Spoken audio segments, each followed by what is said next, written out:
Hola, ¿qué tal? ¿Cómo están? Muy buenas tardes, bienvenidos y bienvenidas a Espacio de Gestión. Un año más juntos en el programa de radio de la Maestría en Gerencia Social de la Pontificia Universidad Católica del Perú. Nos volvemos a encontrar en este 2019 para llevarles a ustedes la oportunidad de hablar, de debatir, de aproximarnos a los temas que tienen que ver con el mundo de la gerencia social. La gerencia social, las políticas públicas, los emprendimientos sociales, son cosas que a nosotros nos encantan. Y nos encanta además tener este espacio de radio para compartirlo con todos ustedes. Así que muchas gracias, bienvenidos a Espacio de Gestión. La Maestría en Gerencia Social de la Universidad Católica produce y realiza este programa y estamos muy contentos siempre de contar con su estímulo y con su apoyo. Vamos a utilizar este primer bloque de programa para hablar de una aplicación. El mundo, el mundo de los emprendimientos sociales podría haber entrado ya en una etapa 2.0 o 3.0, digamos, en la medida en que comienza a usar aplicaciones en los teléfonos celulares que generan inmensos resultados sociales también. Y estoy con una emprendedora de ese calibre, con Sandra Justo.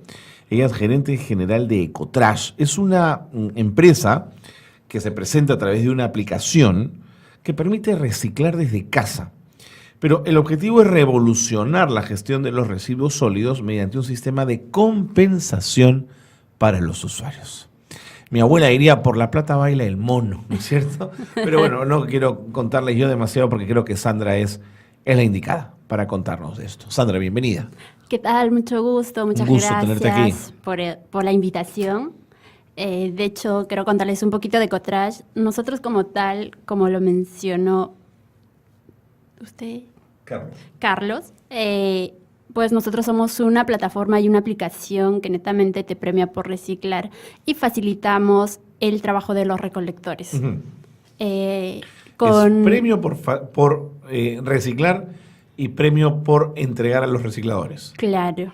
Cuéntame. Entonces, nosotros tenemos diversos programas, no solo el reciclaje desde tu hogar, también trabajamos con empresas, trabajamos con instituciones educativas y con las bodegas. Dentro de Ecotrash ya tenemos cuatro programas que están netamente alineados y cada uno tienen diversos tipos de compensación y diverso impacto. Necesito que me digas con mucha calma los 4 programas. ¿Cuáles son? Uno es Recicla desde tu hogar. Perfecto, ese sería como el primero. ¿Este dio nacimiento a todo? Eso dio nacimiento a todo. Reciclar desde el hogar. ¿El 2? Es EduRecicla, que trabajamos netamente con instituciones educativas. Okay, campañas de promoción. Sí, este programa permite que los jóvenes generen ingresos para sus proyectos adicionales a través del reciclaje. De acuerdo. Entonces, esto le ayuda mucho. Tercero. El tercero es el Ecocorporativos. Trabajamos con empresas que se suman a esta revolución y esa acción de reciclar desde su oficina permite generar ingresos adicionales a nuestros recicladores. Eso ¿Alguna permite empresa que tiene algún programa de recursos humanos que intente establecer políticas de reciclaje puede a través de ustedes fortalecer esas áreas? Sí. Pero también temas de responsabilidad social. Por parte de su responsabilidad social, responsabilidad con el medio ambiente, les permite conectar y nosotros somos como que la conexión, les armamos todo el plan de gestión de residuos. Fantástico. Y esto les permite tanto para sus informes de impacto ambiental, social, como lo vuelvo a recalcar. Y lo más importante de todo es que están generando un trabajo digno para nuestro recolector. ¿Y el cuarto punto? Es me decías, reciclaje en el hogar, EduRecicla, el ecocorporativo. Y el cuarto es el Ecobodegas. Ecobodegas, que es este último que me estabas de alguna manera contando. Básicamente, Ecobodegas permite a los microempresarios y pequeños bodeguitas que tienen harto material y es un ingreso adicional extra para ellos. Entonces, estamos en el proceso de concientizar que ya no boten todo su desecho junto a la calle. Lo que ellos hacen es una correcta segregación y generan ingresos por parte de Ecotrash. Ahora me vas a contar cada una de ellas. Pregunta adicional. ¿Todos estos programas están dentro de la aplicación o solamente algunos? Ya, la aplicación ahorita está pasando por un proceso de cambio. ¿De cambio? Entonces, la aplicación nació con solo Recicla desde tu hogar. ¿De acuerdo? Ahorita ya tenemos el proyecto y la multiplataforma, que es un software por la computadora. Igual lo puedes abrir desde tu celular. ¿De acuerdo? Que vas a poder acceder a los 4 tipos de programas. Perfecto. Entonces, pero inicialmente Recicla tu Hogar era el sentido de la aplicación. Exacto. Okay. Entonces, ahorita ya conforme nuestros usuarios han ido creciendo, tú puedes crearte como Recicla desde tu hogar, Claro. o sea, como una persona natural, Claro. como empresa, como ecobodega o emprendedor, que le llamamos nosotros dentro de la app. De acuerdo. Para seguir entendiéndote, ¿quiénes fundaron Ecotrash? Ecotrash somos 2 mujeres. Nuestro fin ha sido No me extraña que haya mujeres detrás, ¿no? nació como que 2 mujeres creando trabajo para mujeres. Ya. Pero si bien es cierto, el trabajo del reciclaje y cuidado del medio ambiente es no es un trabajo fácil. Entonces, a medida que ha ido pasando, las mujeres nos decían, señorita, a veces necesitamos un poquito más de fuerza porque no incorporamos jóvenes. Es donde ya empezamos a incorporar. Sí. O sea, es fuerza física, digamos, Exacto, ¿no es cierto? es fuerza física y ya empezamos a incorporar. Por eso nuestro público recicladores está dirigido básicamente a mujeres y jóvenes. Mujeres y jóvenes. Pero claro, llegan a jóvenes cuando las mujeres les dicen de esta necesidad. No es- estaba en el planteamiento inicial del proyecto. El planteamiento inicial es 2 mujeres Ajá. creando trabajo para más Para mujeres. Ok. Estas 2 mujeres, ¿qué formación tienen y Ah. por qué entran en el mundo del reciclaje? O sea, puedes haber entrado en 20.000 emprendimientos sociales. ¿Por qué Sí. este era interesante? Mira, nació básicamente Antonella, que es mi socia. Ujú. Yo soy ingeniera industrial. Ya. Pero a partir del 2015, de un evento que participé, empecé a involucrarme en emprendimientos sociales, de innovación, Ya. que tenían que ver con el tema del medio ambiente. Ujú. Terminé la universidad y decidí ir a hacer un voluntariado. Bien. Y al regresar, de hecho con Antonella ya habíamos como que coincidido en diversos lugares, Ok. pero no la había conocido. Y ¿Ella también era industrial? no, ella es abogada de Abogada. profesión. Ya. Ella es abogada, pero siempre está involucrada en temas de emprendimientos, De acuerdo, voluntariados. de acuerdo. ¿Ya? Entonces nos encontramos en 2016 en el evento del CADE universitario que organiza, que es normalmente un evento donde reúne Sí, jóvenes. no, lo conozco, es muy interesante. Entonces, bueno, van nació líderes sociales, hablan Sí. con los jóvenes, ¿no? y veíamos todo como... En el mismo evento se produce harto material. Totalmente. Y decíamos, ¿quién gestiona esto? Totalmente. ¿A dónde va a parar? Y muchos de nosotros vemos aún en la calle a personas que abren la bolsa para recuperar diversos materiales. Sí, claro. Entonces, en base a ello nos preguntamos, ¿por qué no hacer algo que facilite el trabajo de estas personas? O sea, algo que les facilite. Ya no que las personas estén en la calle o estén en los sótanos de los edificios separando la basura, sino concientizarnos nosotros como personas y hacer la segregación en la frente. Y al entregar nosotros la bolsita ya correctamente segregado, estamos cambiándole la vida al reciclador. No solo ellos ya van a dejar de exponerse a un tema de inseguridad, de insalubridad. Entonces es así que nace el proyecto. Ok. Pero un pensamiento un poco más egoísta te diría, Sandra, ¿y por qué tengo yo que facilitarle la vida a los recicladores? Es decir, ¿qué gano con ello? Es un pensamiento muy de estos tiempos, por eso lo traigo a esta mesa. Claro, lo que pasa es que más ha sido un tema de indignación, ¿no? Nosotros siempre a los recicladores hemos visto como la última Totalmente. escala. Casi molestos, ¿no? Casi molestos. ¿Por qué no darle una cara distinta, transformando o sumando un poquito de los conocimientos que hemos ido adquiriendo? Entonces, en ese tiempo o el año pasado está muy de moda el tema de la aplicación. Y de hecho no es que hemos inventado la pólvora, ya hay aplicaciones en otros países Ok. que funcionan. Entonces decidimos trasladarlo esto a Perú. De hecho, sí, nosotros somos la primera De acuerdo, aplicación, la de primera acuerdo. plataforma que busca. Vamos a ello. Se juntan tú, Antonella, abogada, ingeniera industrial, ven que hay esta necesidad. ¿Cuánto tiempo les toma planear el proyecto, verlo en términos de un emprendimiento social, o sea, que haya ingresos, que haya utilidades para que se genere más Claro. inversión? ¿Cómo empezaron a trabajar esa parte?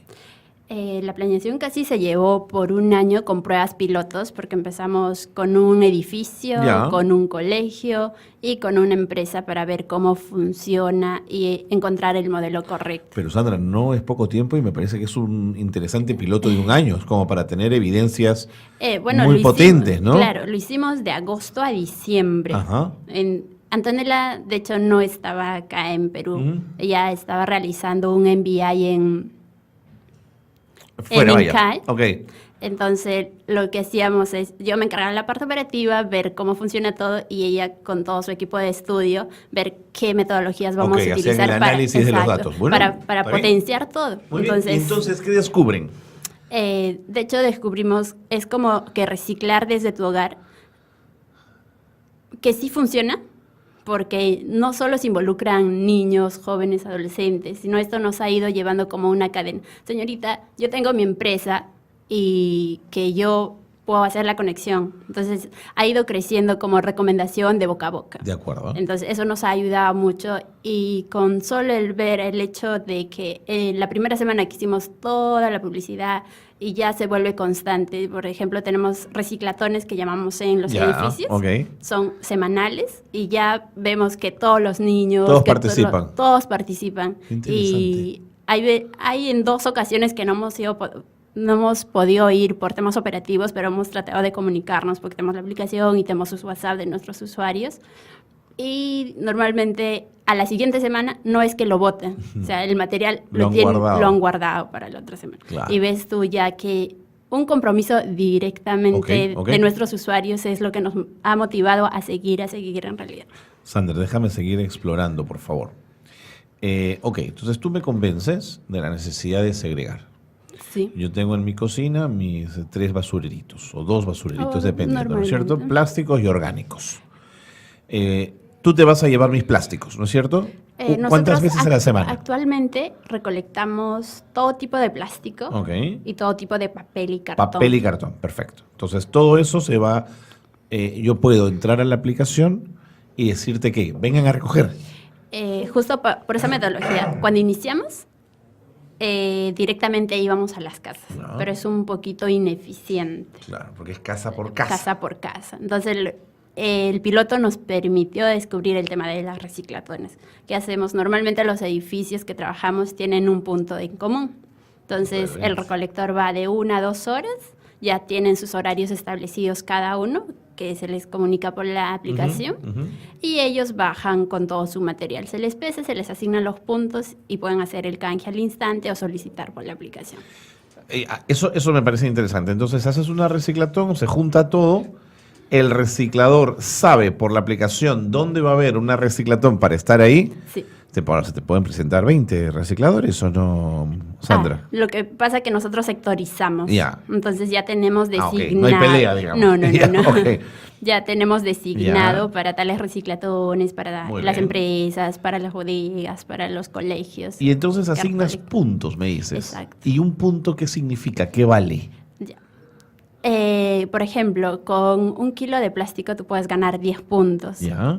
Estos 10 puntos pueden ser transformados. Nosotros damos pequeños incentivos que tratamos de subvencionarlos con algunas donaciones que nos puedan hacer algunas empresas o algunos que son mismos gestionados por Ecotrash. Desde útiles de escritorio, útiles de cocina, plantitas ecológicas. Entonces yo por 50 o por 100 puntos, Ecotrash me puedo llevar una planta ecológica. Ya. Entonces, eso se transforma Ok. en esos puntos, ¿no? Entonces, A tantos ver, kilos son cosas como dirías simbólicas, simbólicas detalles. en esta etapa. No es dinero. Para las casas no es No es dinero. dinero, ¿ok? Para el reciclador sí lo Para es. el reciclador, si es un porcentaje de todo lo que junta, Ajá, se le paga a él. se le paga. Ese reciclador, ¿dónde lleva el material? En nuestro centro de acopio. O sea, ustedes también son acopiadores. Tenemos un centro de acopio general para permitirle generar más ingresos al reciclador. ¿De qué forma? Si bien es cierto, ya estamos haciendo una primera segregación en la fuente, Ya. pero nos están entregando plásticos mezclados. Dentro del plástico hay el plástico PET, Claro, hay hay el que plástico hay que duro, separar, y de varios acuerdo. tipos de plástico. Igual para el papel. Viene periódico, viene revista, viene papel blanco. Entonces, ¿qué hace el recolector? Y nosotros, para llevar directo a la empresa, lo que hacemos es acopiar, porque a un reciclador pequeñito no le va... La empresa no compra en pequeñas cantidades. Claro. Nosotros rompemos sí la cadena porque ya no pasan por más intermediarios. Lo que hemos logrado reducir toda la cadena de recolección. Entonces, edificio, bueno, que es como que la fuente, Ecotrash y la empresa. Entonces son 3 puntos que se generan a partir de ello. Sandra, tengo más preguntas que hacerte. El tema me parece fascinante. Me tengo que ir a la pausa Pausa breve y seguimos Ok, conversando. listo. Gracias por estar con nosotros en el programa. Quédense con nosotros, estamos en Espacio de Gestión, no se vayan.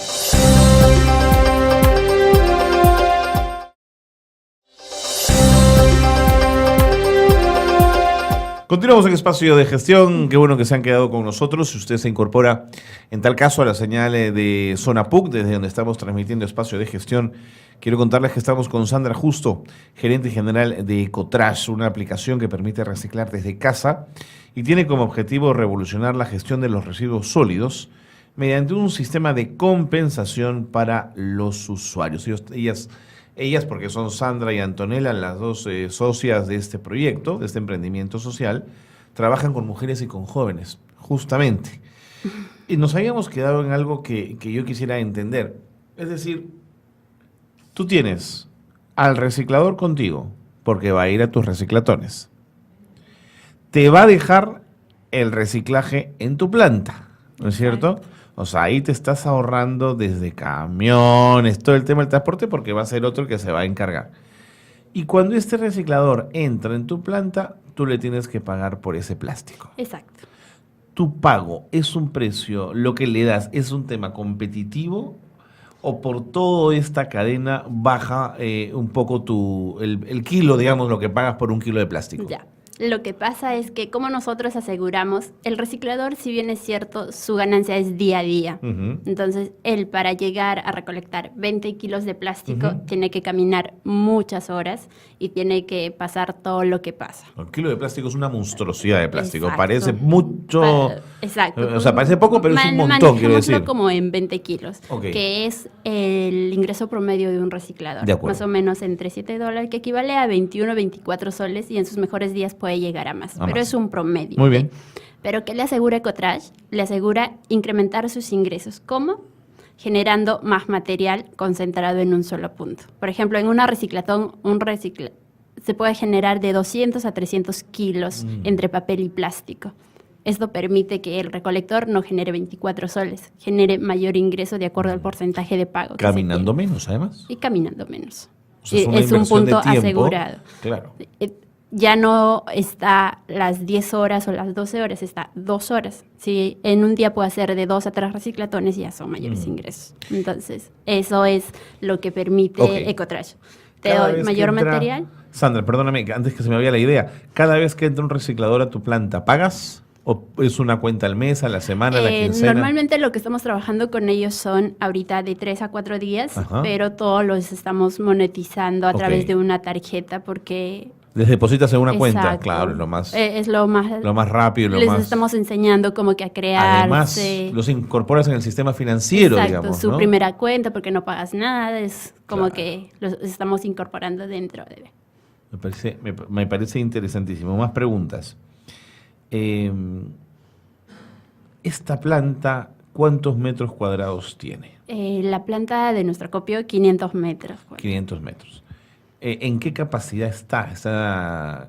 Es decir, lo que entra, ¿cuánto tiempo se queda ahí antes de pasar a un No, acopiador mayor o a la no. venta final de la empresa que te va a comprar todo eso? Son, dependiendo del material. Por ejemplo, el plástico sale casi en 15 días. Ajá. Entre el papel tenemos entre 3 semanas porque no es tanto el volumen, pero sí el peso. Ok. Entonces, pero sí hay una dinámica permanente de compra de plásticos. Hay un mercado que sí está dando vueltas. Sí, efectivamente. Nosotros lo que hacemos básicamente es medir toda la trazabilidad y nos aseguramos de que tu producto tenga un fin, por no decirlo informal, sino que llegue directamente a la empresa transformadora que ya tiene todos los estándares de calidad medible. Ok. ¿Los recicladores son parte de Ecotrash en términos formales, en términos de empresa? No pertenecen a nuestra planilla. Ya, no están en planilla. Lo que buscamos con ellos es que ellos sean sus propios jefes. Como somos la aplicación, lo que buscamos es agarrar el modelo de Uber más o menos. Somos Ajá. el Uber de la basura. Ok. Entonces, que puedes agarrar tu tiempo para darle a Ecotrash y generar ingresos extras. Entiendo. Entonces, hay otros que pueden trabajar todo el día. Hay algunos que yo solo quiero una reciclatón por día, que normalmente te toma de 2 a 3 horas con todo el traslado, ¿no? Claro, claro, eres el Uber del reciclaje. Me gusta esa Exacto. comparación. Exacto, tal cual. Entonces, hace poco salimos en un reportaje y ya no solo nos han empezado a escribir recolectores porque nuestro público nuestros usuarios principales eran ellos, pero nos han empezado a escribir amas de casa, estudiantes, personas que no trabajan, que pueden formar parte de. Y eso nos gusta mucho porque ya le estamos dando la vuelta a la cara del reciclaje. Ya lo van a ver como un trabajo digno. Entonces, Y vives en un edificio, al final puedes ser tú el reciclador exacto. del edificio, digamos, ¿no te parece una mala idea? Exacto, entonces Juntas tus 20 kilos y te vas ganando alguito, digamos, ¿no? eso es lo que ella, ahora a partir de febrero vamos a incorporar a todas las personas que se quieran asumir, De bienvenidos. acuerdo. ¿Cuál es tu tope? Digamos, ¿en qué momento podrías decir, basta, ya no me traigan más? ¿O siempre hay un movimiento que permite que entre más? Siempre. Qué interesante. Ahorita en el mundo del reciclaje todavía la demanda que generas es muy, muy alta. Y hay muy poca oferta. O sea, en Perú reciclamos el 10%. Nomás para hacer una comparación. La empresa transformadora importa casi el 40% de basura de fuera. O sea, no estamos cubriendo nuestro mercado todavía. O sea, que hay techo por crecer todavía.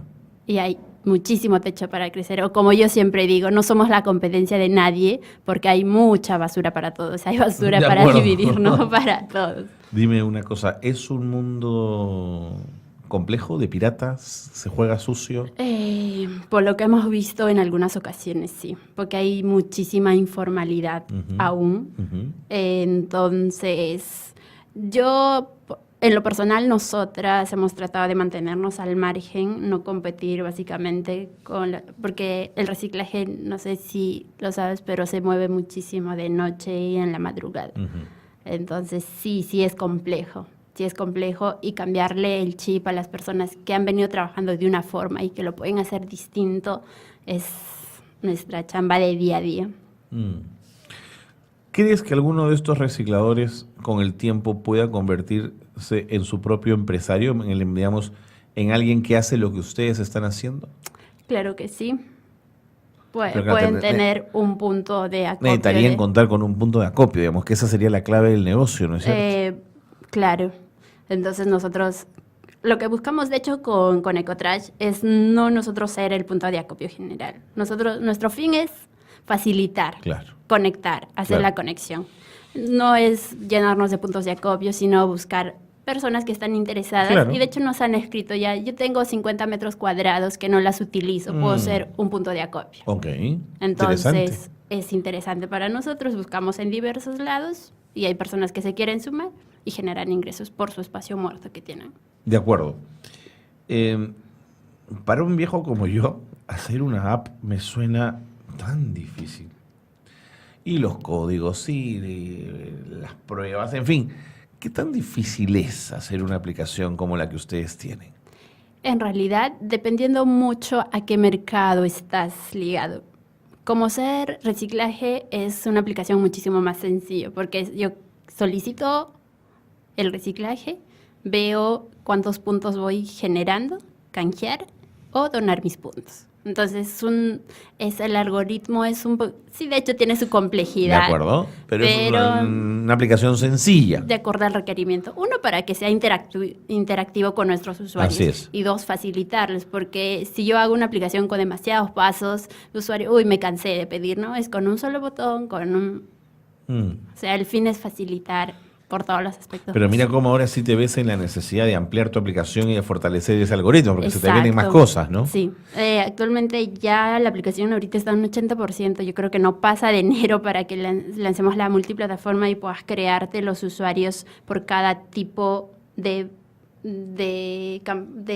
campaña a la cual perteneces o al programa al que quieres pertenecer, ¿no? Ok. Yo puedo ser empresario, puedo ser emprendedor o puedo ser una persona natural que quiera reciclar.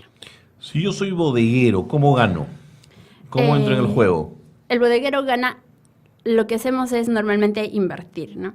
Entonces, como ya el bodeguero acopia más cantidad y lo puede tener en su casa, lo que hacemos es invertir. Igual como el recolector está en la ruta, le toca un porcentaje de. y al recolector otro porcentaje. Okay. Entonces es como que el recolector, nosotros le pagamos, pero lo manejamos en diversos porcentajes. Entiendo. Por ejemplo, si el recolector, supongamos que en una reciclatón gana el 50% y el 10% de premios va para los usuarios, el 20% operativo, etc., en este caso se invierte. El bodeguero puede ganar hasta el 30, 40 o 50% y el recolector otros 30, ¿no? Entre 30 y 30. Se le hace la división. Pero, ¿cómo te aseguras que si el bodeguero te da 40 kilos, el reciclador no te diga que solamente le dio 15? Ok. Lo que hacemos es cruce de información. La aplicación nos permite medir a tiempo real cuál es la cantidad que estás recolectando. Ajá. Entonces, el recolector hace la anotación, el bodeguero también, y él tiene que verificar y contrarrestar con ¿Y cómo, nosotros. pesándolo? Claro, lo pesamos, se pesa en la frente. Entonces ellos van con su balanza, lo pesan, tiene 40 kilos y se le asigna ese mismo instante. Al toque. Al toque. Y te sale en la aplicación cuáles son los kilos que voy teniendo. Y todo el pago y toda la monetización es bancaria. Bancaria. Siempre a las bodegas, bancaria. Entonces ellos pueden acumular su pago o pueden solicitar el pago del mismo día que se le ha recolectado. Entonces, Claro. se acumulan el pago, se lo puede pagar mensual y se les hace la transferencia. Solicitan los pagos a través de la plataforma. Me parece fantástico. Creo que lo que están haciendo es maravilloso. Creo que han dado en el clavo. El Uber del reciclaje, no se olviden de eso, que eso va a ser eslogan de campaña. Edu Recicla. ¿Que ¿Están yendo a colegios? ¿Los están llamando? Sí, ya tenemos. El año pasado trabajamos con colegios en el Callao, Ya. en Los Olivos. Nos llaman desde instituciones desde inicial, también algunos de San Luis. Y por último, para cerrar el año, trabajamos con colegios de Santa Anita. Ok, ¿qué es trabajar con colegios? ¿Qué significa eso?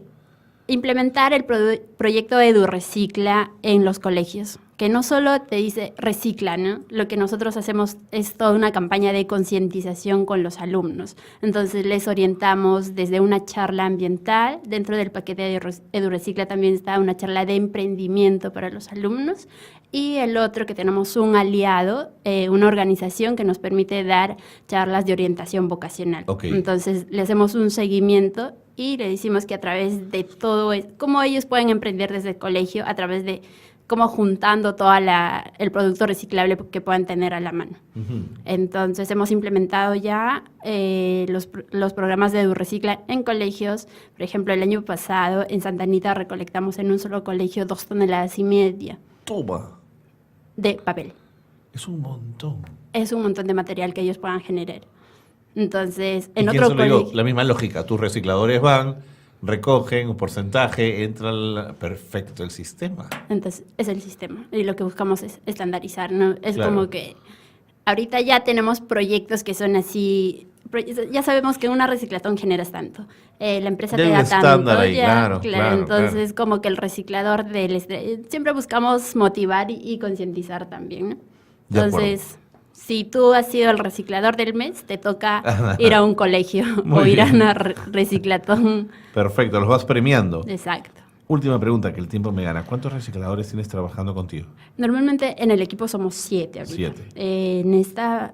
Este año pensamos incrementar ¿A y cuántos? ahí a llegar a más distritos. Mira, la misma demanda es progresivo. Conforme vamos incrementando más empresas o más instituciones, normalmente este año nuestra meta es llegar por lo menos a 20.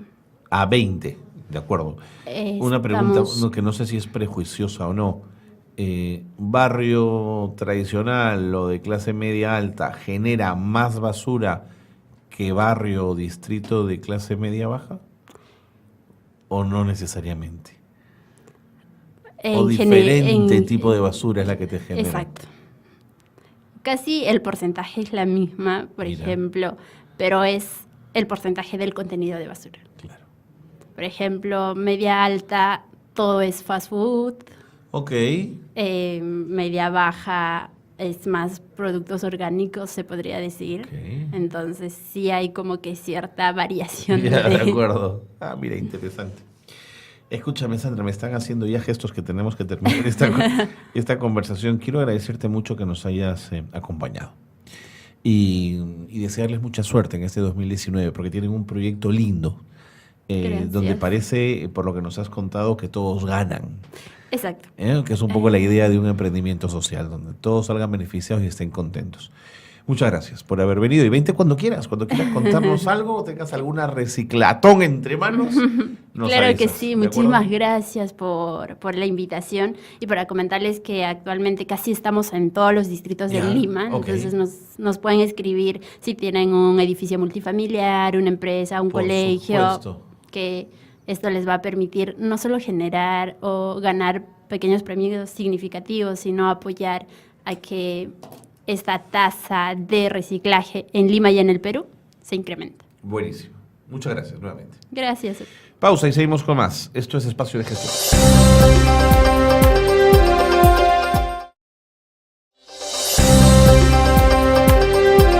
Bien, continuando en Espacio de Gestión, el programa de radio de la Maestría en Gerencia Social de la Pontificia Universidad Católica del Perú, vamos a hablar de algo que no puede pasar desapercibido y es, sin duda, los avances que hay en la recepción del cannabis como una fórmula medicinal para el tratamiento de enfermedades crónicas o complejas, no solo en América Latina, sino en el mundo. Como sabemos, el Congreso de la República aprobó en octubre del 2017 la ley que regula el uso medicinal del cannabis y sus derivados. Un mes después, quien era nuestro presidente, Pedro Pablo Kuczynski, aprobó la norma, pero una norma sin reglamento es como una suerte de declaración que no está aterrizada. ¿Cómo tiene que ser ese reglamento? ¿Qué elementos debería contar? Bueno, nuestro invitado de hoy es probablemente perfecto para resolver estas preguntas, porque él es cofundador y director científico de la Fundación Ciencias para la Cannabis, es bioquímico, es doctor en biología celular y molecular de la Universidad de Concepción y él es Fernando Sepúlveda. Y nos da mucho gusto tenerlo en el programa. Fernando, bienvenido. Muchas gracias. Gracias un gusto por de estar acá con nosotros. Quisiera proponerle empezar esta mirada haciendo una suerte de pequeña historia de cómo el cannabis fue poco a poco irrumpiendo en el escenario como un posible insumo para el tratamiento de ciertas enfermedades. Bueno, importante recordarle a las personas que este tipo de plantas, este tipo de vegetales ha sido ampliamente utilizado en la historia. Tenemos antecedentes históricos de hace 5.000 años atrás. Entiendo. Por lo tanto, esto no partió, ¿no es cierto?, ahora recientemente, sino que viene de hace mucho tiempo. La verdad de las cosas es que yo creo que hay un factor importante que tiene que ver con las personas. En algunos países esto se utilizó mucho tiempo, la farmacopea americana utilizaba los cannabinoides por allá por el 1860 ampliamente. Ampliamente. Y con el arrebato, digamos, prohibicionista entre los 60 hacia adelante, esto cambió, ¿no es cierto? Las leyes cambiaron, se prohibieron ciertas sustancias, se crearon las listas en las cuales hoy día están muchas de estas moléculas en nuestros países. Es una gran discusión también por qué se prohibieron algunas sí y otras no, digamos. Por supuesto, podríamos estar un rato conversando de eso mismo, hay varios antecedentes. De acuerdo. Lo concreto es que en algún momento las personas, los usuarios medicinales, los usuarios recreativos, incluso los usuarios adultos, podríamos decir, empezaron a impulsar una discusión que había estado dormida por mucho tiempo. Desde mi mirada, ¿no es cierto? Yo soy de Chile, pero observo en general, me muevo por Sudamérica y creo que hay elementos comunes en cada uno de nuestros países, en Perú, en Chile, en Argentina. Fueron en el fondo ciertas asociaciones civiles, ciertas personas, ¿no es cierto?, del ambiente no medicinal, podríamos decir, que fueron claves para que esto avanzara. Desde ese punto hay que reconocer, ¿no es cierto?, que estas instancias fueron importantes y visibles. Digamos, ¿cobra sentido de alguna manera que el médico, el doctor o la medicina tradicional no haya querido entrar por esta mirada porque le complejizaba más el panorama, ¿no es cierto? Entre ellos el negocio, por supuesto. Ciertamente, y en algunos países los médicos ni siquiera pueden prescribir. O sea, en Chile aparentemente el escenario es un poco más flexible porque el libre ejercicio de la práctica te permite prescribir una sustancia que en Chile está permitida para ser consumida. Pero fíjate que en Argentina esto es un problema. Los médicos podrían perder la licencia por prescribir cannabis. Claro, de acuerdo. Entonces es una discusión que tiene que darse, que se ha ido dando de a poco y que a mí personalmente me ha llamado la atención cómo en el Perú se ha movido relativamente rápido. Mira. A diferencia de otros países donde no hemos demorado 8 años, 9 años en poder llevar esta discusión a nuestros congresos. En el Perú avanzó bastante rápido. Creo que eso habla también un poco de cómo la sociedad peruana es capaz de alguna forma de incidir, ¿no es cierto?, en el político, en la situación política, quizás más fácil que en otros países. Sí. Eso es relevante. En poco tiempo aprobaron esta ley, la cual tú mencionas bien, está sin reglamento, se está reglamentando actualmente. Ayer escuchábamos al representante de la ministra que nos decía que en este evento que se organizó, digamos, que fue muy importante, ¿no? En este encuentro latinoamericano de expertos en fitocannabinoides, que nos decía, y era bien esperanzador, de que ellos querían hacer un reglamento bueno, ¿no es cierto?, adecuado, que satisfaciera las necesidades tanto de las personas que van a prescribir este tipo de moléculas, como también resguardara el acceso a este tipo de terapia en las personas. Ahora, esas son palabras, ¿no es cierto? Yo como Del científico... dicho al hecho hay mucho trecho, decimos nosotros. Por supuesto, y como científico también podemos utilizar el ver para creer. Claro. Por lo tanto, hay que esperar los reglamentos. Los reglamentos son fundamentales para las leyes. Y eso se espera que salga pronto acá en el Perú. Eso por lo menos fue lo que yo escuché ayer del representante de la ministra. No son pocos los sectores conservadores que cuando ven esto sobre una mesa dicen, este es un intento de abrir la veta, de abrir el espacio para el cannabis de entretenimiento. ¿Qué se le responden a esos sectores? Es interesante. Bueno, hay que reconocer un par de cosas. La utilización de este tipo de moléculas, de los cannabinoides, de la cannabis sativa, impacta de manera distinta en todo el grupo etario que tenemos en nuestra población. Por lo tanto, es cierto, hay que reconocerlo, yo no tengo problema en que hay grupos que hay que, digamos, resguardar quizás de cierta manera. Me refiero en este caso a los jóvenes, a los niños, en los cuales la recomendación que siempre se hace es que es evitar el consumo, ¿no es cierto?, de este tipo de sustancias. No siempre se cumple. La juventud propia de su forma de ser busca acceder a este tipo de moléculas, pero es una discusión interesante. Yo veo mucha fuerza en el prohibicionismo, podríamos decir alegando, porque en el fondo si legalizamos, regulamos este tipo de sustancias, estas van a acceder a los niños.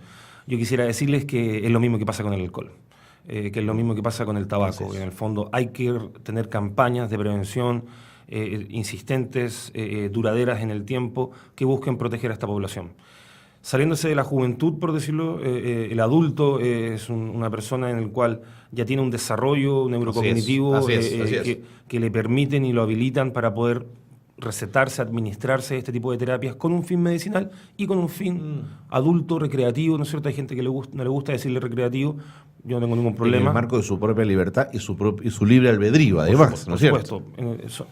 Esto es una discusión que tiene que ver con los derechos, con los derechos con humanos. Así es. Por lo tanto, la mejor forma de discutir... Pero interesante que lo plantees en términos adultos, ¿no es cierto? Sí, claro. Pero hay que separarlo, porque a veces la discusión se generaliza y se cree que por el simple hecho de querer regular este tipo de sustancias, los mismos impulsores o nosotros que estamos tratando de apoyar estas iniciativas, queremos que lleguen a los niños. Y la verdad las cosas es que no, es que se tiene que respetar este espacio, pero saliéndose de ese espacio de juventud, tendría que existir esta libertad para que los adultos pudieran llegar a este tipo de moléculas.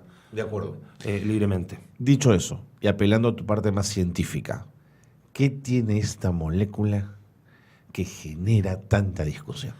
Interesantísima pregunta. La planta de cannabis tiene 105 y más cannabinoides, tiene aproximadamente 70 terpenos, que son moléculas que le generan un rico olor, y muchas de estas moléculas son bioactivas, producen efectos en tu cuerpo, en nuestro cuerpo. Las personas que las han probado sienten efectos normalmente generalizados con pequeños efectos que algunas veces pueden ser estimulantes. Es clasificado como un sedativo. Por lo tanto, es una... ¿De relajación, dices? Exacto. Es una planta muy generosa desde el punto de vista de producir efectos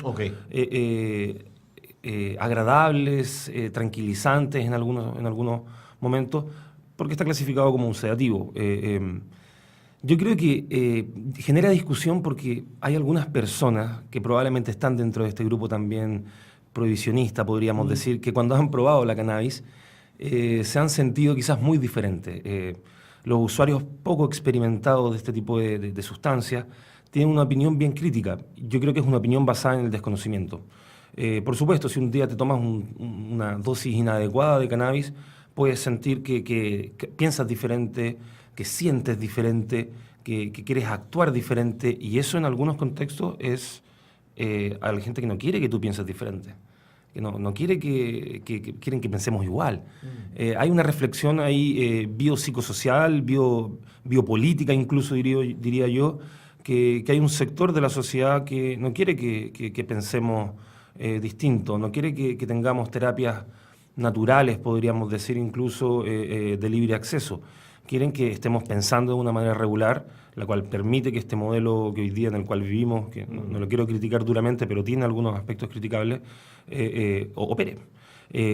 También hay intereses cruzados, diría yo, en algunos ambientes de la industria clásica. Sin duda, sin duda. Y esa es una realidad, tenemos que estar preparados. Yo invito a la industria en general, y es lo que observo que se va abriendo a este tipo de terapias. Hay industrias gigantescas a nivel mundial. Hace un par de días veíamos que se lanzó acá en Perú, Spectrum Perú, es una empresa farmacéutica canábica que va a estar impulsando generación de conocimiento acá en el Perú. ¿De dónde es la empresa? La empresa es canadiense, pero opera en toda Latinoamérica, actualmente está en los 5 continentes. Spectrum Cannabis pertenece a una empresa que se llama Canopy y son probablemente una de las empresas más grandes a nivel mundial. En la línea de lo medicinal. En la línea de lo medicinal, exacto. Cosas interesantes de este tipo de industria, por lo menos para nosotros los científicos, buscan generar conocimiento.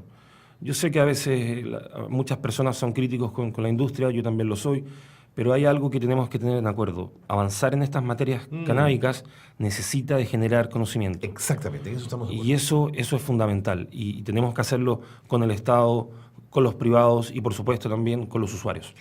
¿Y tú dirías en ese sentido, así como la industria farmacéutica regulada es obligada a que sus fármacos pasen por pruebas que pueden durar 8, 10, 12 años, esas pruebas ya han pasado? ¿La molécula de cannabis ya ha pasado esas pruebas? Sí, se discute muchas veces que no hay evidencia clínica, pero eso es faltar a la verdad, podríamos decir. Existe una gran cantidad de estudios clínicos, existen fármacos canábicos hechos a partir de la planta misma, que tienen más de 550 estudios, me refiero a uno que se llama Sativex. Por supuesto, hay mucha evidencia. Lo interesante, eso sí, es que las autoridades sanitarias, y eso no está mal, tienen que velar por la correcta, incorporación de fármacos que sean seguros, por un lado, seguro. y que sean eficaces para tratar las dolencias que ellos plantean. Por lo tanto, ¿esa es la parte débil de la cadena? No sé si es la parte débil, pero es una parte que va a tomar tiempo. Yo no creo que tome 8 años en este caso. De acuerdo. Pero estamos hablando de procesos que van a tomar, yo creo que de 2 a 3 años por país. Entonces, si consideramos que Perú partió el 2019, deberíamos tener en el fondo preparados canábicos estandarizados en la farmacia por allá por el 2022. Entiendo. En Chile partió el año pasado, un año antes, 2020, 2021, y así se va moviendo. 2 o 3 años es relativamente poco tiempo para sacar un preparado, ¿no es cierto?, estandarizado. Pero así se mueve, ¿no es cierto?, esta industria. Ahora es interesante pensar, ¿qué vamos a hacer entre medio de esos 2 o 3 años? Y ahí es cuando otras estrategias que son útiles para los modelos regulatorios, como son, por ejemplo, los clubes de cultivo, las instancias de autocultivo, son, herramientas válidas para un modelo regulatorio en torno a la cannabis medicinal. Hay discusión, yo entiendo que la ley peruana plantea algunos aspectos de esto, sin embargo va a ser interesante ver ese reglamento, porque el reglamento, como decíamos, es fundamental y en este caso hay que esperarlo. Entiendo. Nada más en el reglamento está la trampa, Fernando. En nuestro país, por lo general, es donde está la letra pequeña, digamos. En todos. Me tengo que ir a la pausa, pero quiero dejar planteado lo siguiente. ¿Podrías, desde tu experiencia científica, médica, contarnos a qué enfermedades esta molécula muestra evidencias de resultados, genera resultados? Hagámoslo después de la pausa, ¿te parece? Excelente. Fernando, muchas gracias por estar con nosotros en el programa. Gracias a usted. Pausa en Espacio de Gestión y seguimos. Quédense con nosotros. Regresamos en un instante. Estamos con Fernando Sepúlveda. Estamos hablando de los fitocannabinoides, ¿no es cierto? Y de la posibilidad de que, aprobado el reglamento en el Congreso de la República o en la instancia correspondiente del Ministerio de Salud y tal, podamos contar con medicinas de este corte. Pausa y regresamos.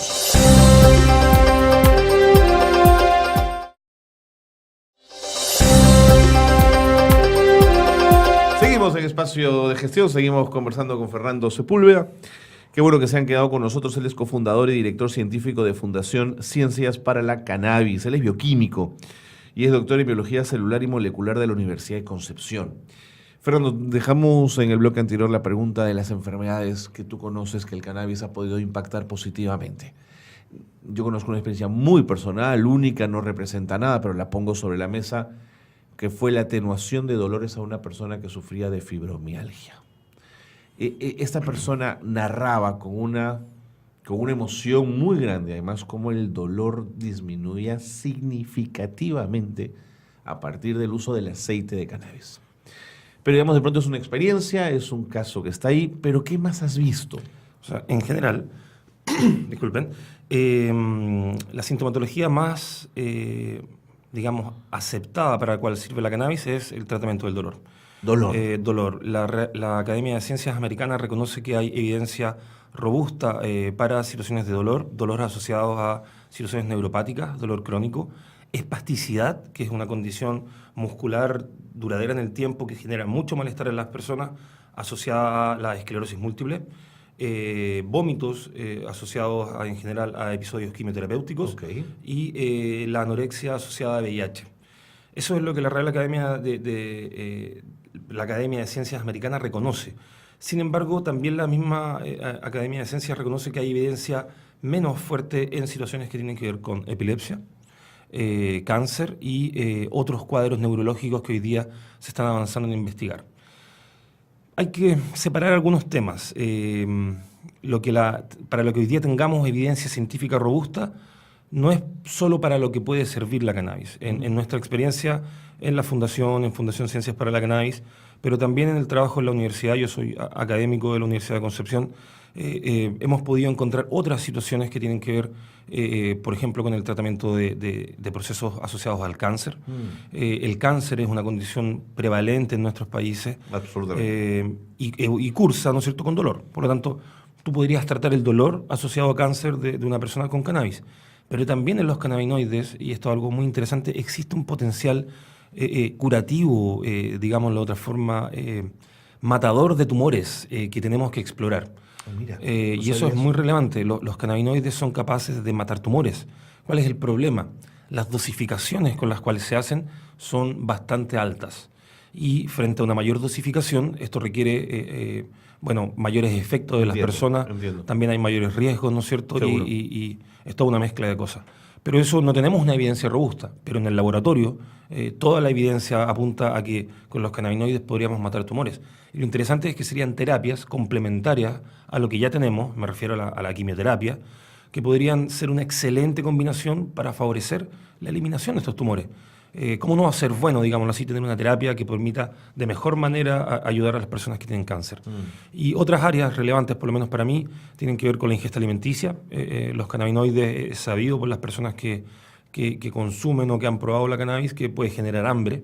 Pero lo interesante es que la misma planta de cannabis tiene otras moléculas que son capaces de modular aparentemente la respuesta alimenticia. Nosotros en el laboratorio nos dedicamos a eso, estamos interesados... O sea, ¿de su efecto un contraefecto? Exacto, hay plantas de cannabis que son las ricas en CBD, que es un cannabinoide no psicoactivo, que podrían modular la ingesta alimenticia. Eso también está en el fondo en una etapa de experimentación, pero si pensamos que la obesidad es un problema prevalente, también Chile es un país con los peores índices de obesidad en Latinoamérica. Perú está un poco mejor, pero también tiene tasas crecientes. México es el peor de todos. Yo con gusto veía acá por el malecón que veían gente haciendo deporte, y yo lo comparaba un poco con Chile y nosotros somos un país bien sedentario. La obesidad va creciendo y necesitamos nuevas estrategias que apunten a combatir la obesidad.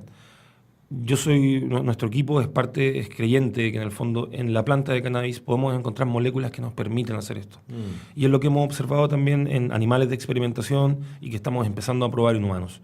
Por lo tanto, hay áreas novedosas, poco exploradas, pero que también toda la evidencia apunta a que pueden ser utilizadas. Fernando, así como hay grupos conservadores que interpretan en estos esfuerzos que nos estás planteando el intento de legalizar el consumo de marihuana para el entretenimiento habitual, hay otros sectores también que toman la bandera de estos avances desde una lógica antisistémica, en contra del mercado, y quisiera que nos contaras de esa mirada. Si se instalara en el mercado la posibilidad del acceso a estos medicamentos con la molécula de cannabis, ¿percibes tú que la industria se cerraría, que estaríamos ante monopolios, ante la posibilidad de nuevamente precios exorbitantes como la farmacia particular, digamos? Entiendo. Es una posibilidad. La verdad es que no, o sea, los científicos estamos interesados en generar conocimiento, pero hay otros elementos dando vueltas, ¿no? Por supuesto, y parte de estos elementos están directamente aportados por las industrias que recordemos que quieren capitalizar, ¿no es cierto?, y comercializar productos, lo cual es válido si el problema podríamos decir que son a los precios a los cuales se van a acceder estas medicinas. Todo parece indicar que no van a ser precios, digamos, baratos, exageradamente baratos. Okay. Por lo tanto, hay que estar preparado para un escenario en el cual nos enfrentemos a fármacos que sean de un precio medio hacia arriba. No, porque además tiene que haber investigación detrás que no es barata, Fernando. Claro que sí. ¿Cuál es el problema de estos fármacos caros, digámoslo así? Que van a poder acceder a ellos un sector de la población. Por lo tanto, yo soy cuidadoso, espero, por supuesto, que la industria sea una industria responsable socialmente. Tenemos que decírselo también a la industria. Entonces, parte porque de además se ganó su espacio allí, ¿no es cierto? Y le conviene, digámoslo así, si lo pensamos estratégicamente, generar fármacos que puedan acceder a las personas en nuestros países latinoamericanos. Esto no es Europa, por decirlo, en donde los ingresos anuales de las personas de Estados Unidos son mucho más elevados que los nuestros. Por lo tanto, esperemos que la industria sea una industria socialmente responsable. Yo se los recuerdo con cierta frecuencia, les digo básicamente en su cara, por decirlo educadamente, que estas terapias tienen que ser terapias asequibles. Lo otro que tiene que ocurrir es que los estados, similar a otras situaciones en las cuales nos enfrentamos a un fármaco caro, tienen los programas para hacer las correspondientes devoluciones o cubrir una parte de dicho fármaco. También el sector privado. En Chile tenemos las ISAPRE y otras instancias que te devuelven dinero por los fármacos. El sector privado tiene que reconocer estos fármacos cuando ya estén los seguros inscritos. Tendrían que reconocerlos también. Y también ayudar al usuario, ¿no es cierto?, que va a gastar una cantidad importante de recursos para que este fármaco llegue a las personas. Si nos salimos de todos esos instrumentos, las otras opciones son todas opciones que tienen que ver con el autocultivo, con metodologías sociales, por decirlo, que faciliten que este tipo de terapias llegue a las personas. Por supuesto, el autocultivo no es una situación a veces realizada tan rigurosamente. Eso te iba a decir. Sí, pienso en la higiene, las condiciones necesarias para que la molécula sea perfecta, ¿no? Las asociaciones civiles canábicas y en general el ambiente que promueve más el autocultivo, yo los conozco mucho, los comprendo porque en el fondo soy cercano también a este sector y también hay una mirada radical en algunos aspectos.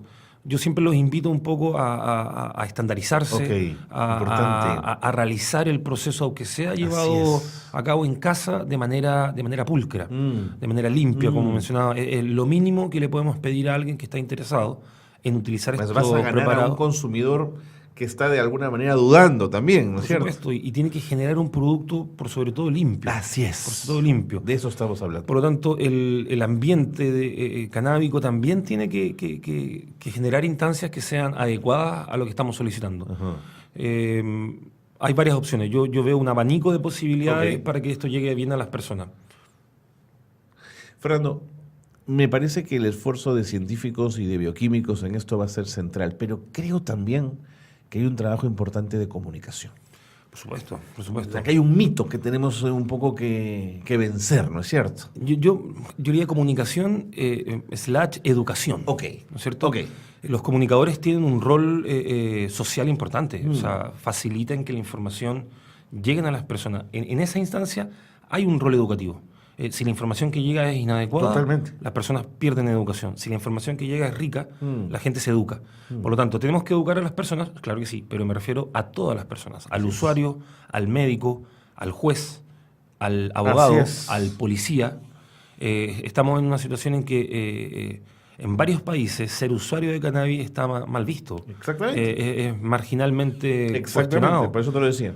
Por lo tanto, estoy muy de acuerdo, hay que generar instancias educativas. Esto requiere, por ejemplo, que se nos empiece a hablar, incluso diría yo, desde el colegio, del correcto uso, buscando instancias que protejan a los jóvenes, por decirlo. Totalmente. Y en el adulto joven, que entre los 20 y los 30 es cuando más se consume cannabis, puedan acceder. Eso está medido además, ¿no es cierto, Sí, Fernando? en general, entre los 20 y los 30 es la edad en que más se consumen drogas. Okay.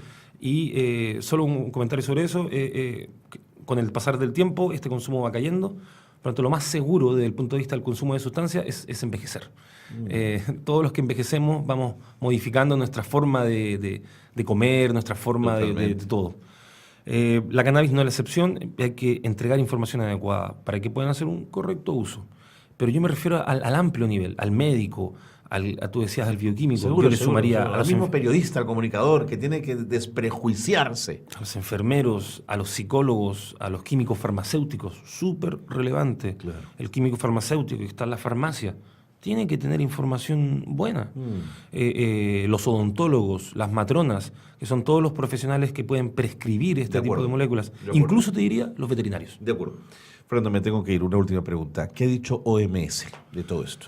La OMS es una instancia interesante porque con el pasar de los últimos 10 años se ha manifestado algunas veces más proactivo a la temática y en otras situaciones se ha puesto un poco más... trinchera. Yo diría un poco más silenciosa. Sin embargo, hay instancias en las cuales se han manifestado adecuadamente. Cambia su opinión, yo diría que incluso con el escenario político local. Por lo tanto, hay que estar atento con la OMS. ¿No es un buen aliado en esto?